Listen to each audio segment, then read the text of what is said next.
The World on Edge Introduction, October 23, 1951. The Cold War was no longer an abstract idea debated in political speeches. It was alive, felt in radar rooms, airbases, and cockpits around the world. The United States and the Soviet Union were locked in a silent struggle for dominance, and the skies had become one of its most dangerous battlegrounds. Bombers, not diplomats, carried the balance of power on this day. A Boeing B-29 Superfortress lifted into the air on what was officially described as a routine mission. No headlines were expected. No medals were planned. It was simply another flight in an era when constant readiness was the price of survival. But routine missions were often the most dangerous. The B-29 was more than an aircraft, it was a symbol. A flying declaration of technological supremacy. A machine that had rewritten the rules of warfare only 6 years earlier. Yet beneath its polished aluminum skin lay weaknesses that time, stress, and fire could exploit without mercy. What followed that morning was not enemy action. There were no missiles, no interceptors, no warning shots. Instead, the threat came from within, the very systems meant to keep the aircraft airborne. This is the true story of the Boeing B-29 Superfortress incident of October 23, 1951, a tragedy shaped by technology, pressure, and the unforgiving physics of flight. The Superfortress power and priel. When the Boeing B-29 Superfortress first flew in 1942, it was unlike anything the world had ever seen. It was a leap forward so dramatic that it nearly bankrupted Boeing during development. The aircraft introduced pressurized crew compartments, allowing crews to fly higher and farther than ever before. Remote-controlled gun turrets, guided by analog computers, gave it defensive reach unmatched by any bomber of its time. Its range made intercontinental warfare a reality. At its heart were 4 Wright R-3350 duplex cyclone radial engines, each producing enormous power. These engines allowed the B-29 to carry heavy bomb loads across oceans. They were also its greatest liability. The R-3350 was pushed to its engineering limits. Early versions ran hot, dangerously hot.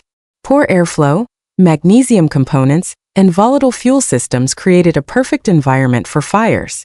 During World War II, dozens of B-29s were lost not to enemy fighters, but to engine failures shortly after takeoff. By 1951, improvements had been made, but the reputation lingered.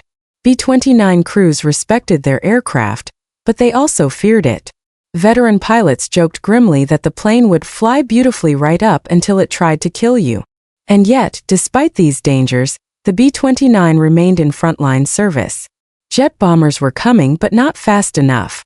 The mission, routine but urgent. On the morning of October 23, 1951, the crew prepared for flight with practiced efficiency. Checklists were read. Fuel levels confirmed. Weather briefings reviewed. On paper, there was nothing alarming. The aircraft had passed inspection. The crew was experienced. The mission profile was familiar. These were men who had flown long hours under pressure, men trained to trust procedure over instinct. As the engine started, the sound was thunderous, for massive radials vibrating the airframe.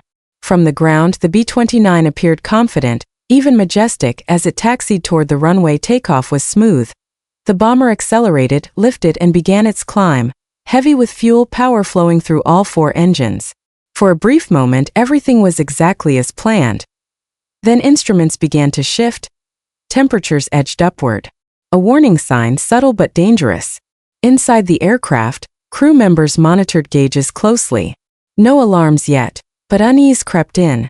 The Superfortress was airborne, committed, and climbing into trouble. Trouble in the air. Engine failure. Moments after takeoff, the situation escalated. Point 1 engine began to overheat rapidly. Oil pressure fluctuated. Then came the unmistakable signs every B-29 crew feared. Smoke, followed by fire. An engine fire in flight was a race against time. The crew reacted instantly. Fire suppression systems were activated. Power was reduced. The propeller was feathered in an attempt to stop airflow feeding the flames. But this fire was different. It refused to die. Flames spread along the engine nacelle, eating into surrounding structures. Smoke poured into sections of the aircraft, choking visibility and burning lungs.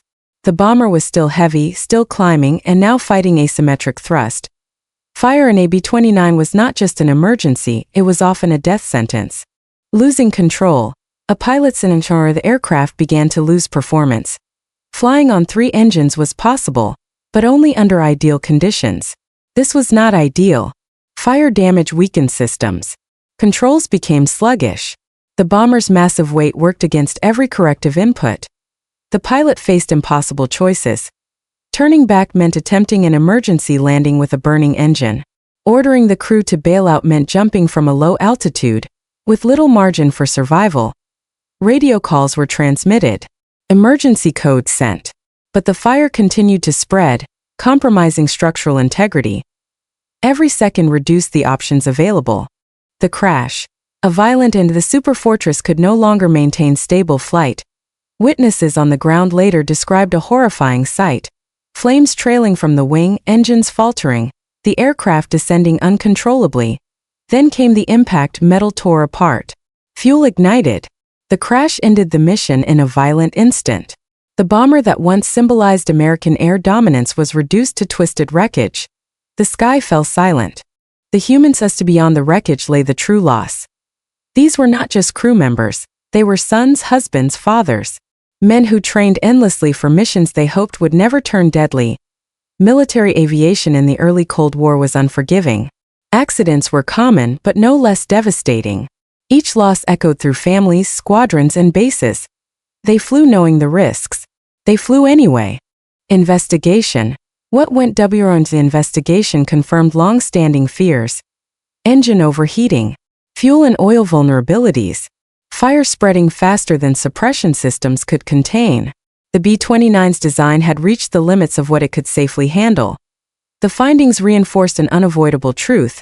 The Superfortress was becoming obsolete, not because it lacked power, but because it demanded more than its systems could reliably deliver. Legacy. Lessons written INFR. This incident joined a growing list of aviation tragedies that shaped the future. From improved fire suppression to safer engine designs, each lesson was paid for in lives. The urgency to transition to jet bombers like the B-47 accelerated.